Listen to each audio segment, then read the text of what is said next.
Bonsoir à toutes et à tous et bienvenue dans la grande édition sur Canal 10 Télévision. Nous sommes aujourd'hui le mercredi 26 avril 2017 et voici les titres de ce journal. Après l'Oricisque et Chauvel, c'est au tour de la bretelle de l'Ajaï d'être ouverte au trafic. Cette modification s'inscrit dans le cadre des travaux d'amélioration de la liaison de la voie verte vers la Nationale 1 en direction de Basse-Terre.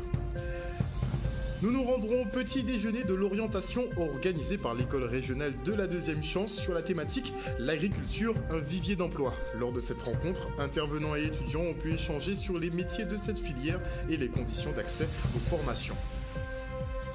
En fin d'édition, nous apprécierons la prestation d'un collectif de professeurs de musique du département qui, en vue des examens du baccalauréat pour ces spécialités, ont donné le la aux lycéens. Mais avant de développer ces quelques titres, notez que la brigade financière poursuit ses investigations quant au marché douteux de la communauté d'agglomération du Sud Basse-Terre. Rappelez-vous, le 8 février dernier, 6 personnes dont le directeur général des services avaient été interpellées, leur domicile perquisitionné ainsi que les locaux de la CSBT. Cette affaire intervient dans le cadre d'une information judiciaire ouverte par le parquet de Basse-Terre pour détournement de fonds, association de malfaiteurs, escroquerie en bande organisée et blanchiment d'argent. Eh bien, la présidente de la communauté d'agglomération Grand Sud Caraïbes, Lucette Michaud-Chevry, qui avait été mise hors de cause à ce moment, eh bien, a été finalement placée en garde à vue aujourd'hui dans les locaux de la DIPJ à Morne-Verguin aux Abîmes. Cette dernière est auditionnée dans le cadre d'une commission rogatoire pour prise illégale d'intérêt. Et si la présomption d'innocence est de mise, eh bien, les prochains jours nous dirons quelles charges exactes seront retenues contre elle. Et on débute avec ce ras-le-bol des résidents du lotissement cotonnier à Crâne-Lamentin. Au fil des mois, ce qui n'était qu'un site de dépôt d'encombrance est petit à petit transformé en véritable gîte larvaire, de quoi effectivement créer le ras-le-bol chez la population. Alain Hannibal s'est rendu sur place pour effectivement interroger la mairie qui a été assez réactive pour le coup. Bonjour, nous sommes ici à la résidence Les Cotonniers à Crâne-Lamentin. Alors apparemment, les riverains sont mécontents parce qu'il y avait un trou béant, donc ici. Pouvez-vous nous dire exactement ce qui s'est passé, puisque en moins de 48 heures, tout de suite, on voit qu'il y a une progression, des travaux commencent à se faire. Alors vous êtes directeur de cabinet de la ville du Lamentin, dites-nous ce que vous en savez. On a été effectivement alerté par des riverains par rapport à une nuisance qui était par rapport à ce trou. C'est un trou qui a été causé par, faut le dire, c'était un dépôt d'ordures, d'encombrants par rapport au ramassage des encombrants. Donc effectivement, les riverains déposaient leurs encombrants là et la pelle qui ramasse les encombrants à force de ramasser, a causé un trou. Et ce trou a occasionné, comme vous voyez, la casse d'une canalisation. Donc ce trou s'est retrouvé rempli d'eau. Donc c'est ça, il y avait un certain nombre de ça a duré depuis un certain moment, ce qui a occasionné un remplissage, effectivement un certain nombre de nuisances par rapport à la présence d'eau et d'ordures dedans. Donc une fois qu'on a eu cette information, derrière, les services sont intervenus, comme vous le voyez. Alors justement, pardon, parce que déjà là, on voit l'état des lieux, puisque on voit comment ça se passe d'une part. Alors, profilation de moustiques, puisque dans l'immeuble également, il y a des nids de moustiques. Alors, fallait-il aujourd'hui, suite à la présence des médias, qu'il y ait une avancée des travaux? Non, ce n'est pas la présence des médias qui a fait que les travaux ont eu lieu. Les riverains nous ont informés. Il faut savoir également que nous sommes sur une cité SIG. Donc la SIG également pouvait intervenir. Donc la ville, le maire en tant que responsable de la ville et responsable de la salubrité a jugé utile d'intervenir une fois qu'on a eu l'information. Ce n'est pas par rapport à la présence des médias. Comme vous pouvez le voir, vous êtes arrivés, on intervenait déjà. Mais c'est vrai qu'une fois qu'on a eu l'information de la population qui s'est mobilisée en quelque sorte hier, on est intervenu, comme vous voyez, on a une intervention efficace de bouchage de ce trou. Donc il y aura d'amélioration. C'est une première phase. C'est une première phase. On va voir avec la SIG pour qu'ils améliorent également la cage, le bac à ordures. Il y a également ça. Et ensuite, on va voir si on bétonne les abords parce qu'il ne faut pas que ce problème se reproduise. C'est le souhait d'ailleurs des riverains. C'est le souhait des riverains. C'est notre souhait aussi également de permettre aux gens, à la population de vivre dans de bonnes conditions. Oui. D'autre part, il paraît qu'il y a d'autres trous ici dans le lotissement Crâne. C'est toujours le même problème par rapport au ramassage des encombrants, c'est-à-dire que la CNBT a un ramassage des encombrants qui se fait par rapport à une pelle mécanique. Donc il faut qu'on voit également avec le prestataire quelle méthode il va utiliser désormais pour pouvoir ramasser ces encombrants sans occasionner des trous et une détérioration du sol quand il ramasse. Avec la création de sa propre régie, la communauté d'agglomération Cap Excellence entend conserver la compétence en matière d'eau. En maîtrisant toutes les étapes de la production, de la distribution et l'assainissement de la ressource, eh bien, la collectivité entend mettre un terme au tour d'eau et autres surfacturations dont se plaignent les clients. Les factures seront désormais éditées tous les 3 mois avec un prix unique et sont basées sur la consommation réelle et non sur des estimations. On aura plus de précisions effectivement sur cette nouveauté avec Greg Cyprien, directeur d'Eau Excellence, c'est son nom, au micro d'Anne-Elisabeth Artsen. Depuis le 1er janvier 2017, Eau d'Excellence assure le captage, le traitement, la production et la distribution de l'eau potable et de l'assainissement collectif sur le territoire de Pointe-à-Pitre, des Abîmes et de Memao, soit plus d'un quart de la population de la Guadeloupe. Nous avons voulu marquer une relation de proximité avec nos abonnés. Pour cela, nous avons pris 3 engagements majeurs forts. Le premier, l'établissement d'un calendrier trimestriel de facturation.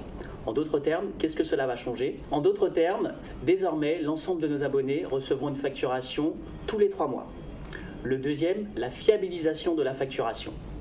Nous avons en effet pris la décision de mettre fin aux estimations qui étaient parfois source d'erreurs et de baser toutes les factures sur des relevés réels.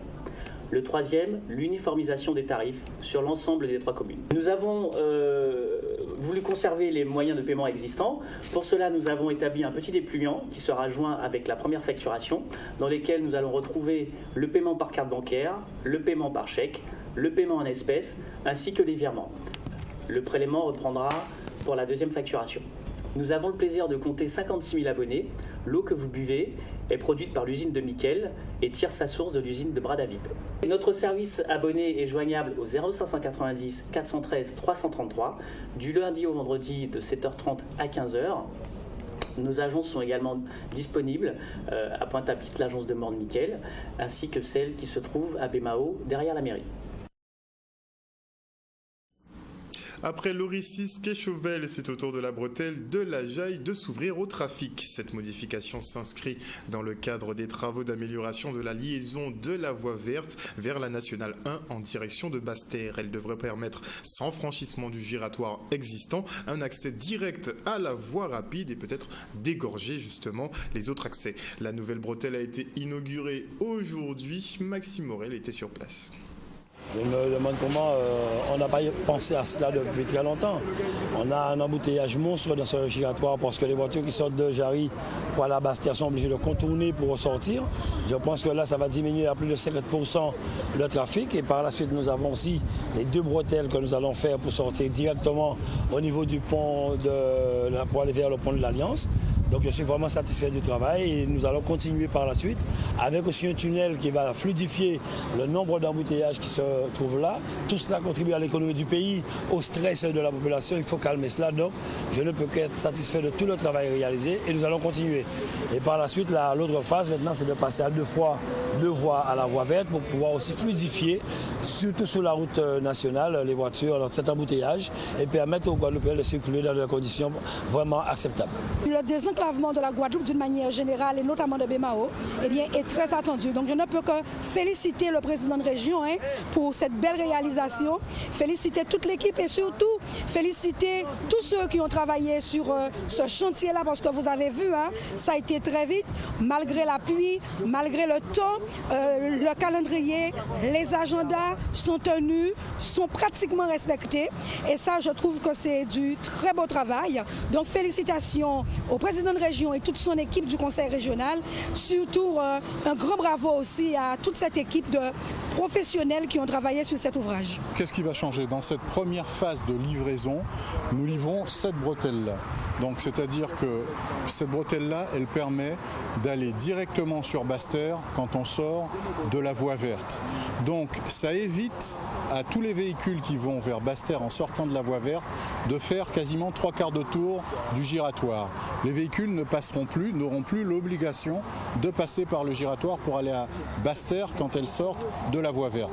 Donc ça va contribuer à alléger le trafic qui est géré par l'anneau du giratoire.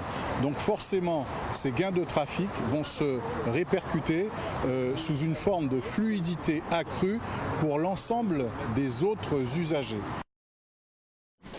En France, il existe 218 stations de sauvetage qui ont permis de secourir 7700 personnes l'an dernier. Un travail de bénévoles amoureux de la mer qui n'est pas toujours reconnu à sa juste valeur. Pour exemple, dans notre département, ces sauveteurs ne possèdent même pas de local, ils doivent en louer un depuis plus de 30 ans. De passage en Guadeloupe, le président de la Société nationale de sauvetage en mer a entamé son séjour par la signature d'une convention avec la direction de la mer et la région Guadeloupe afin d'héberger des sauveteurs de la station de Pointe-à-Pitre. Un beau cadeau pour fêter ces 50 années d'existence, sans compter que cette année, effectivement, ils ont obtenu la reconnaissance du sauvetage en mer comme étant une cause nationale. Le reportage. Pendant une semaine, la visite de notre président national, M. Delagorce. Donc l'occasion solennelle nous permettait de finaliser un accord qui en fait régularise une situation d'occupants depuis 30 ans. Nous sommes hébergés par les phares et balises, mais nous n'avons jamais eu de convention. Or il est mieux d'avoir un document écrit qui formalise les accords de partenariat entre les sauveteurs en mer et la direction de la mer. Donc M. Perrin, le directeur de la mer, a profité du passage de M. Lagorce pour signer un document qui nous permet ici d'avoir un bureau pour les équipages et un quai pour notre vedette de sauvetage.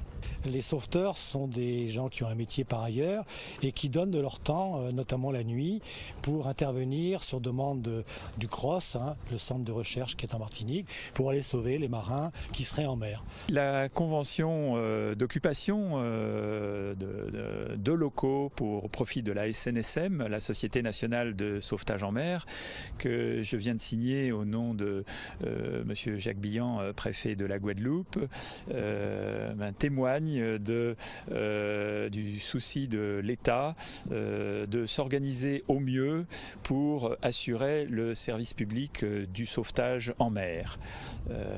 Donc cette convention officialise une coopération au quotidien entre les services de l'administration de la mer au travers du CROSS Antilles-Guyane qui coordonne les missions de sauvetage en mer qui est basé à Fort-de-France et la SNSM. La SNSM, il faut qu'elle soit basée partout où des marins naviguent de façon à pouvoir apporter son concours et réaliser les missions de sauvetage, puisque la SNSM est le premier organisme à intervenir sur celui qui réalise le plus de missions de sauvetage parmi l'ensemble des moyens engagés pour récupérer les personnes en détresse en mer et donc sauver des vies partout où la mer risque de les prendre. On part pour l'Hexagone maintenant, où Jean-Marc Mormec, nommé le 16 mars dernier à la tête de la délégation interministérielle pour l'égalité des Français d'outre-mer, il a rencontré les associations et le monde économique. Le reportage de Maurice Cessé. Bonsoir à tous, monsieur le préfet, madame la directrice générale. Je vais juste... J'étais censé vous faire un discours politique, mais j'en suis pas. Donc je vais vous dire juste, ça fait maintenant, dans 3 jours, ça fera 1 an que je suis arrivé. 1 an que je suis à la tête de cette délégation. 1 an, j'ai pris 2 mois pour écouter toutes ces associations, tous ces jeunes, pour voir ce que je pouvais faire, comment je pouvais les aider. Et en écoutant ce qu'ils voulaient, donc on s'est dit, avec la délégation, avec mon chef de cabinet, directeur de cabinet, j'ai oublié. On s'est dit comment on va les aider. Et on a commencé à travailler en démarchant les sociétés, les entreprises, en cherchant des stages, des contrats d'apprentissage, du boulot pour tous ces jeunes. Et à force, on a dit, on va essayer à chaque fois de leur apporter quelque chose, de les aider tant qu'on peut, parce que cette délégation n'a pas beaucoup d'argent, je le dis, mais en tout cas, on a fait un effort et on est très contents.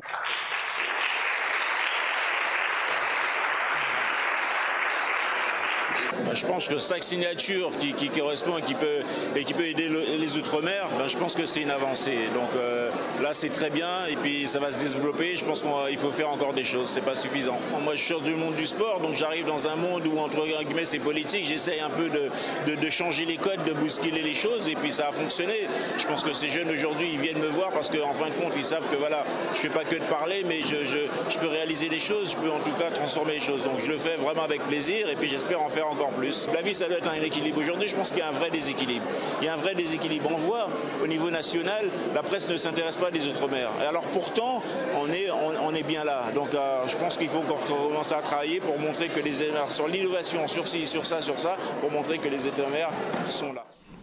Fleuron de notre patrimoine naturel, le volcan de la Soufrière et les chutes du Carbet attirent respectivement 970 000 et 1 million de visiteurs par an, et ce sans équipement ni commodité. Chapeau.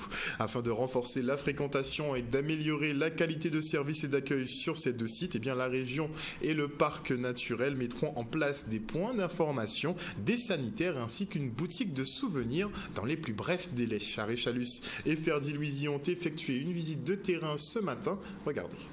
Nous sommes venus voir un peu les difficultés qu'on rencontre au niveau de la Soufrière sur les routes. Nous avons été au Piton où il y a eu des éboulements, alors essayer de trouver une solution pour qu'on puisse faire des aménagements.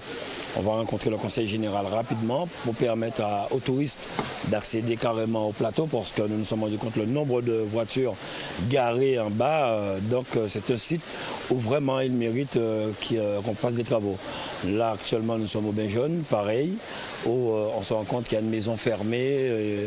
On aurait pu avoir un petit bar, il n'y a pas de toilette. Alors tout de suite j'ai demandé à mes services de prendre contact avec les personnes concernées pour que nous puissions tout de suite entamer des travaux. Et je le dis, je suis prêt à démarrer rapidement. Il va falloir qu'on fasse une séance de travail, département, région, commune et peut-être parc national aussi, afin de définir de façon volontaire les choses qui seraient à faire dans une programmation, on va dire, assez contrainte.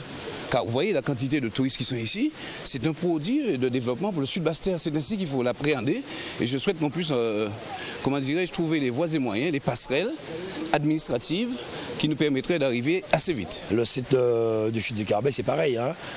Quand vous entendez les gens dire que c'est fermé, il y a des restaurants pas loin des Chutes du Carbet, il y a des commerces, donc c'est pas normal. Le touriste va quelque part pour visiter, mais a envie de manger, a envie d'aller aux toilettes, a envie d'acheter des souvenirs.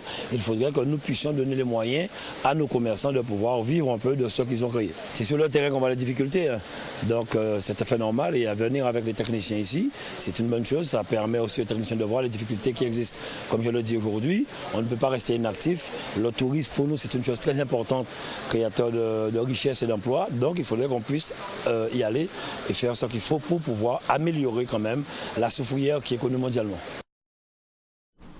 Et après la détente, on prend la direction de la maison des aînés au Lamentin pour le petit déjeuner de l'orientation organisé par l'école régionale de la deuxième chance sur la thématique l'agriculture, un vivier d'emploi. Et bien lors de cette rencontre, intervenants et futurs apprentis ont pu échanger sur les métiers de cette filière et les conditions d'accès aux formations.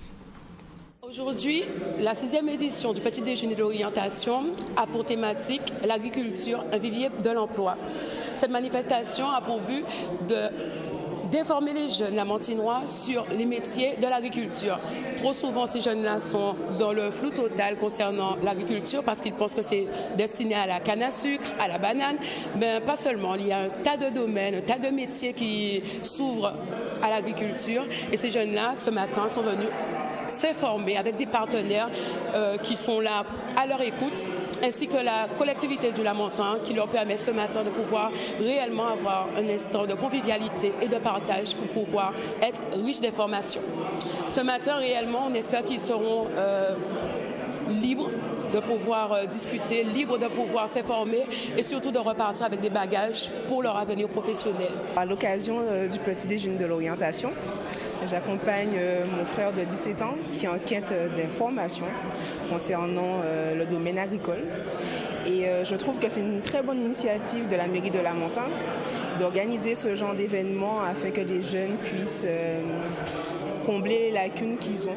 Parce que, par exemple, au niveau de l'école de la deuxième chance, ils ont peut-être des a priori, ils ne savent pas forcément comment se positionner. Et justement, les partenaires viennent à eux. Et voilà, sachant que c'est beaucoup plus intime, beaucoup plus personnel. Donc, je pense que c'est bénéfique pour eux. Parce qu'ils peuvent, avoir des réponses beaucoup plus complètes par rapport à ce qu'ils attendent en fait. Aujourd'hui, nous sommes là parce que la mairie nous a invités aujourd'hui à présenter l'association des jeunes agriculteurs. Et donc, l'intérêt pour nous, c'est qu'on promotionne l'installation des jeunes et surtout on défend les intérêts des jeunes agriculteurs aujourd'hui en Guadeloupe. Et nous avons un groupe de jeunes en insertion.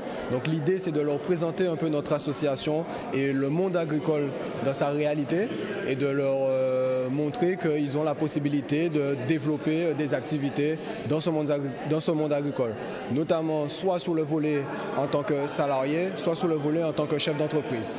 Donc personnellement, je suis issu un peu du même milieu qu'eux, donc j'ai suivi une formation au CFPPA du Lamentin et à partir de là, aujourd'hui je suis en phase d'installation dans l'agriculture en Guadeloupe. Plusieurs professeurs de musique du département rassemblés en collectif ont proposé aux jeunes lycéens en option musique d'assister à un concert pédagogique, une démonstration de haut niveau autour d'œuvres imposées pour le baccalauréat telles que la sonate ou la marche turque de Mozart, la sonatine de Ravel ou encore des reprises de répertoire classique en version jazz. Regardez.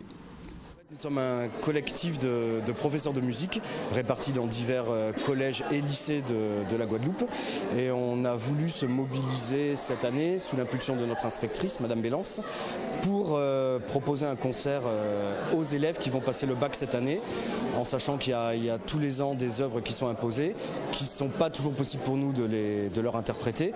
Donc on a décidé de faire un concert autour de ces œuvres. Ça va être un concert pédagogique, on va revoir des notions ensemble, mais ça reste quand même avant tout un concert classique, opéra, jazz, des sonorités qu'ils n'ont pas forcément l'habitude d'entendre.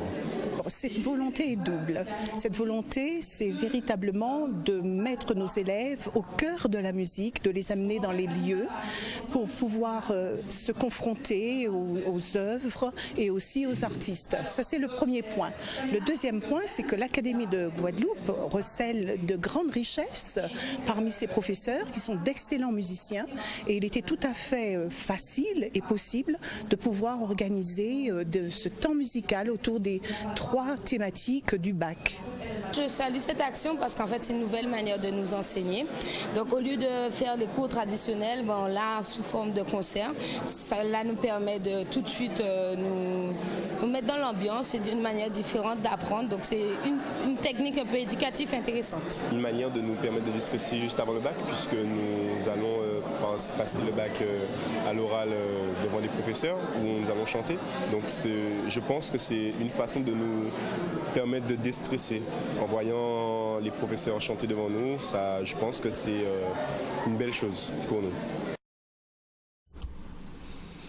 Voilà, chers téléspectateurs, nous sommes arrivés au terme de votre session d'information. Pour rappel, notez que la présidente de la communauté d'agglomération Grand Sud Caraïbes, Lucette Michaud-Chevry, a été aujourd'hui placée en garde à vue dans les locaux de la DIPJ à Morne-Vergien-aux-Abîmes. Cette dernière a été auditionnée dans le cadre d'une commission rogatoire et ce pour prise illégale d'intérêt dans l'attribution de plusieurs marchés douteux et notamment des enrobés de Cap-Esther. Merci de votre fidélité, chers téléspectateurs. L'information locale est terminée. Pas de talk aujourd'hui. Je vous invite à suivre les playoffs de basket et ça commence tout de suite après la publicité. Une excellente soirée à vous. L'actualité revient demain.